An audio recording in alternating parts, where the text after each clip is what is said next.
la générosité, des talents et du cœur. C'est la sauce du jour sur studiocalita.com. Salut à tous, bienvenue, vous êtes sur Studio Calita. Studio Calita, eh bien, c'est une radio Internet. Vous pouvez nous suivre sur YouTube, sur Facebook et bien sûr le site. Voilà, www.studiocalita.com. Et maintenant, je suis avec Michel Roté. Bonjour Michel Roté. Bonjour. Merci d'être venu jusqu'à nous. Avec plaisir. Voilà.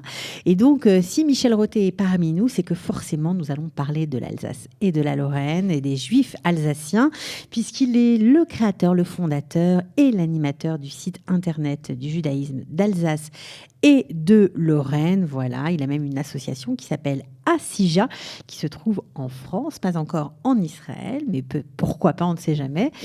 Alors, pourquoi créer un site internet, surtout que ça fait longtemps que ce projet est né, puisqu'il a 20 ans, votre site. Il a presque 20 ans, effectivement, à peu près l'âge de Google, ce qui est une bonne référence. Et ce site a été créé un petit peu sur un coup de tête. Il y a 19 ans à peu près, avec une de mes patientes, Barbara Veil, qui dit « Moi, je sais créer des sites internet. » J'ai dit « Bon, si on créait un site internet du judaïsme d'Alsace et de Lorraine. » Et c'est parti comme ça. Et c'est parti comme ça, sur un coup de tête. On ne savait pas comment faire, quoi faire. Enfin, moi, je ne savais pas. J'ai envoyé 3 mails. Il y avait 2 sites juifs à Paris. J'attends encore leur réponse. Et j'ai envoyé un mail au serveur des dernières nouvelles d'Alsace, un journal loco-régional. Et dans la demi-heure, j'avais une réponse. Pas de problème. On vous héberge. On nous héberge, un partenariat. Et ils m'envoient un FTP, des codes. Et des trucs du chinois, quoi, pour vous à l'époque. l'époque. Pour moi, parce que j'étais vraiment dans les balbutiements. J'étais déjà un petit peu branché, mais pas à ce point-là. Et de fil en aiguille, il fallait pas mettre avec les lettres en majuscules, il fallait mettre en petits caractères. Il y a toutes sortes de petites choses. Vous avez appris, on va dire, sur le tas. Sur le tas, tout à fait. Alors, ce site internet, il faut bien le préciser, vient quand même après, si je ne me trompe pas, la publication d'un livre très important pour vous, que vous avez publié en 92. Tout à fait. Le livre a une genèse encore plus antérieure, dans la mesure où, du temps de mes études à Strasbourg, j'avais fait pour le consistoire israélien du Bas-Rhin des photos de toutes les synagogues d'Alsace. Et donc, j'avais parcouru l'Alsace à pied, en voiture, en train, en mobilette. Et vous n'aimez pas l'Alsace, Michel Roté? À peine. Et donc, c'est un livre, en fait, où à l'intérieur sont publiées des photos, d'ailleurs, que vous avez prises lorsque vous étiez encore étudiant. Plus de 200 synagogues, c'est ça? Tout à fait. Donc, entre-temps, j'ai fait mon alia. J'ai un petit peu oublié les photos, mais chaque fois que je retournais en Alsace, je complétais de nouvelles photos. Et en 92, les gens m'ont dit, avec en plus la collection de cartes postales anciennes sur les synagogues d'Alsace, entre autres, les gens me disaient tu devrais faire un livre. Et puis de fil en aiguille, je me suis lancé à compte d'auteur. C'est moi qui ai imprimé, édité, et c'était parti. Et en 92 est sorti ce livre. Je me rappelle encore quand le camion de livraison m'a livré 2000 ouvrages que j'ai dû stocker chez moi dans mon salon. C'est un livre que vous avez écrit avec votre beau-père, on peut dire ça comme ça, le grand rabbin Max Warschawski. Voilà. Mon beau-père qui était un féru d'histoire d'Alsace, malgré son nom Warschawski, on lui prêtait comme des origines pratiquement purement alsaciennes. C'est vrai qu'il est né à Strasbourg et était vraiment le spécialiste. Mais très rapidement, le site a eu un soutien d'énormément de personnalités, que ce soit Frédéric Raphaël, qui est le spécialiste du judaïsme d'Alsace, en l'occurrence, et d'autres gens comme le rabbin Gottlieb. Donc, vous avez reçu des contributions passionnantes. Des contributions comme Frédéric Raphaël qui automatiquement m'a dit écoute, tout ce que j'ai publié, tu peux l'utiliser. Entre-temps, des sociétés d'histoire, encore il y a quelques jours, une société d'histoire de la région de Schirmeck m'a donné l'autorisation de publier les articles relatifs à ce qui étaient les communautés juives de la région, compte tenu du fait que leurs revues sont épuisées et que le seul moyen de les maintenir et de les perdurer, c'est en quelque sorte, c'est encore le site.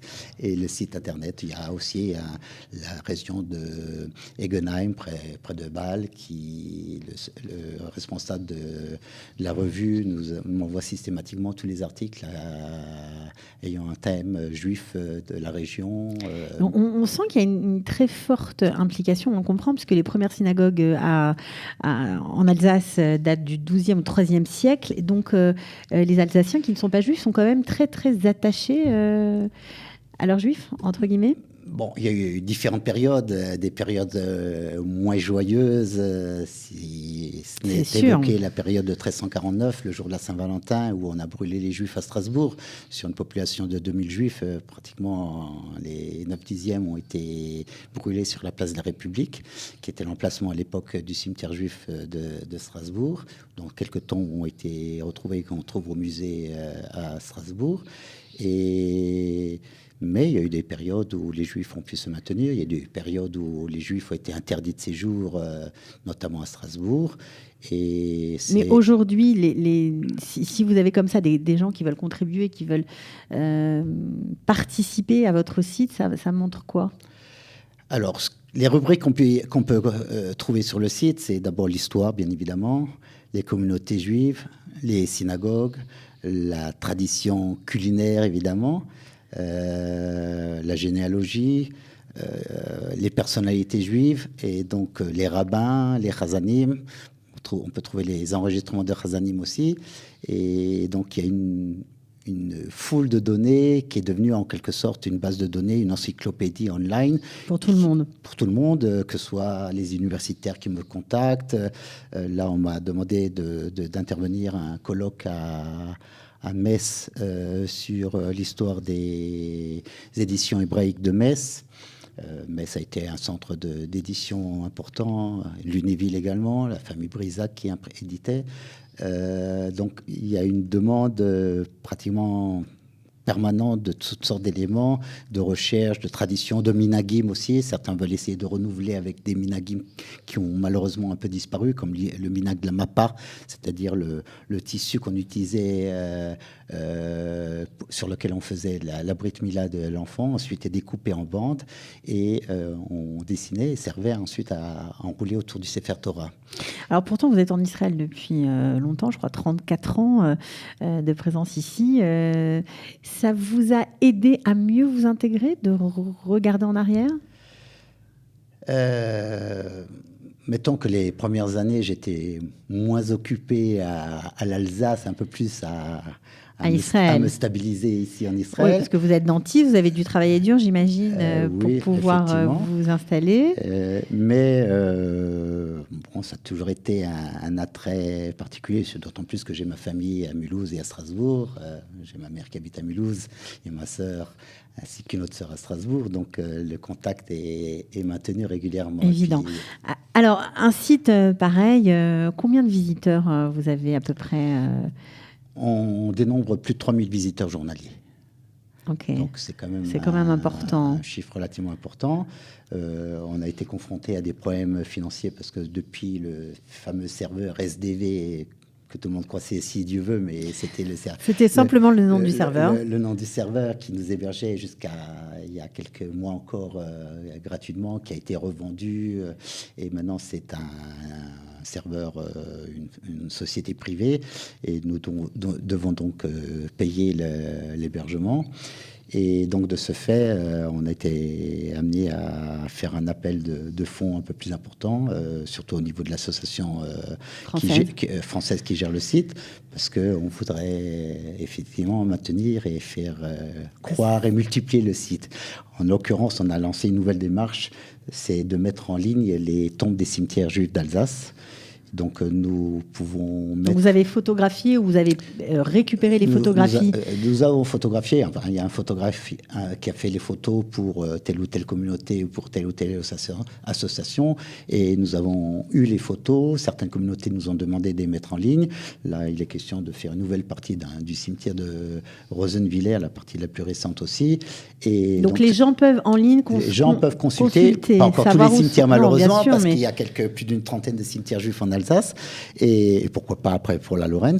Mais donc on peut faire une recherche sur tous les cimetières, et on peut faire recherche par cimetière. Vous cherchez les tombes de Monsieur Lévy, et vous tombez automatiquement au-delà sur la du photo. côté pratique du site, on comprend bien les recettes, les synagogues, et cette application, j'imagine, enfin cette possibilité de vérifier où se trouve la tombe d'un de ses ancêtres.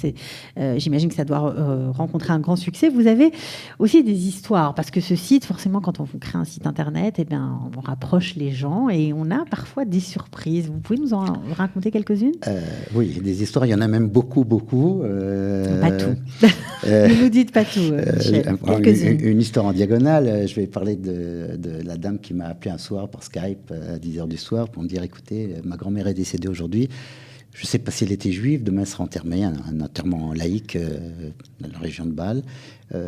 Qu'est-ce que je peux faire à l'enterrement ? Alors, à 10h du soir, ne voulant pas déranger un rabbin, je lui ai envoyé le texte du Kaddish avec la phonétique et la traduction. Je lui ai dit, écoutez, vous n'avez qu'à lire ce texte-là sur la tombe. Si elle est juive, tant mieux, et si elle ne l'est pas, tant pis. C'est pas grave. Et c'est ce qu'elle a fait. Elle m'a recontacté quelque temps. Elle me dit, comment est-ce que je pourrais savoir si ma grand-mère était juive ? Apparemment, c'était une idée fixe. Sans doute, mais bon, alors je l'ai mis en contact avec le grand rabbin Gutmann de Strasbourg, et je lui ai dit, dites-lui que vous le contactez de ma part, et puis il vous guidera, et ainsi de suite. C'est ce qu'elle a fait, jusqu'au jour où elle me rappelle. Elle me dit, voilà, j'ai mangé avec quelqu'un au restaurant Cachérir de Strasbourg, et... Devinez qui c'est. Alors, vous savez, à Strasbourg, je connais encore beaucoup pas mal de monde. C'était difficile de deviner. Et il s'avère qu'elle était une cousine germaine d'une famille de Lorraine, dont un frère habite ici à Jérusalem, et qui ne se connaissait du tout, sans doute pour des raisons de période de guerre. Même sa mère, qui vit encore actuellement, elle n'avait aucune notion de leur judaïté, en aucune façon. Grâce au site, donc, vous avez permis à cette jeune femme qui était, je crois, journaliste sportive dans la région de Bâle, et donc les choses sont remises en exergue. Donc ça lui a fait quoi d'apprendre qu'elle était juive ? Eh ben, je sais que le contact est maintenu dans la famille. J'attends de la rencontrer parce qu'on a échangé souvent, mais bon, peut-être qu'un des prochains voyages en Alsace. Il y a d'autres histoires, évidemment. Un jour, j'ai voulu faire la biographie d'un rabbin de Mulhouse, qui n'était autre que quelqu'un de la famille du professeur Beaulieu, et le grand-père de l'ancien ministre Payon, François Payon. Donc, donc j'ai été en contact avec le professeur Beaulieu, qui m'a dit, pour ce genre de choses, contactez ma sœur, Françoise, je crois. Et donc j'ai contacté, elle m'a envoyé des photos de la bio. Il était tout à fait au courant de sa filiation. Au contraire, même elle m'a envoyé du matériel sans aucune hésitation. Et bon, il y a aussi cette histoire de cette photo c'était une très belle histoire. Qu'un jeune de la région du sud-ouest de la France avait trouvé chez lui. Bon, c'était un jeune juif, pas très motivé à sa judaïté, mais son école laïque avait fait un voyage à Auschwitz. Ça l'avait un petit peu remué un peu plus que les autres. Et un jour, en trouvant dans son dans les photos dans les familiales. cartons de photos familiales, j'ai trouvé une photo. Il savait que c'était des gens de la famille, mais il ne savait pas plus. Et il a retrouvé la même photo dans notre site. Il s'avère que son ancêtre avait été rabbin à Saverne. Il n'en avait aucune idée. Aucune idée. C'est les sous-titres de la photo dans notre site qui lui a permis de retrouver ses repères. Entre-temps, il a fait son alia et il est en Israël.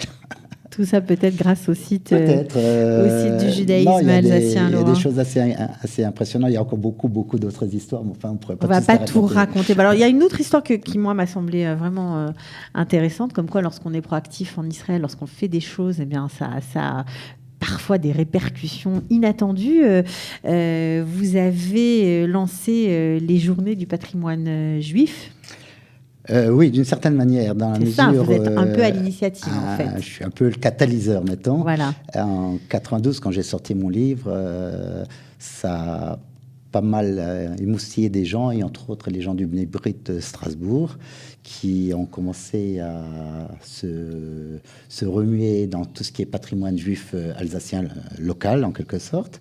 Et c'est donc, entre autres, Madame Georges Bloch de Strasbourg, qui, avec le Bnebrit, qui ont lancé les journées du patrimoine juif alsacien, qui est devenu ensuite trans-rhénan, avec l'autre côté de la frontière, l'autre côté du Rhin, et de fil en aiguille est devenu national et ensuite européen. Et européen aujourd'hui. Donc le livre a eu un côté bénéfique de ce point de vue-là.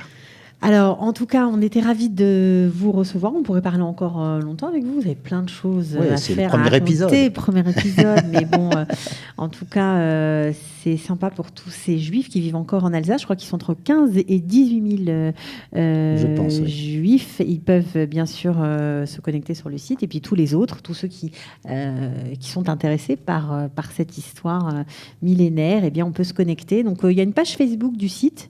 On peut la donner.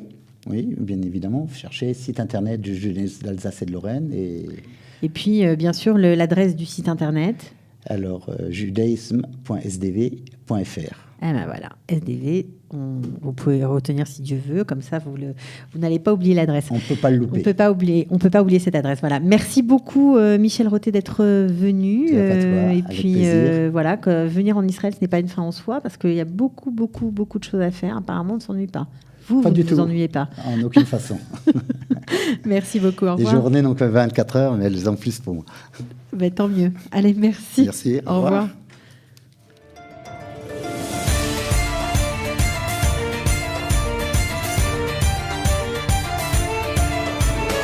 De la générosité, des talents et du cœur, c'est la sauce du jour sur studioqualita.com.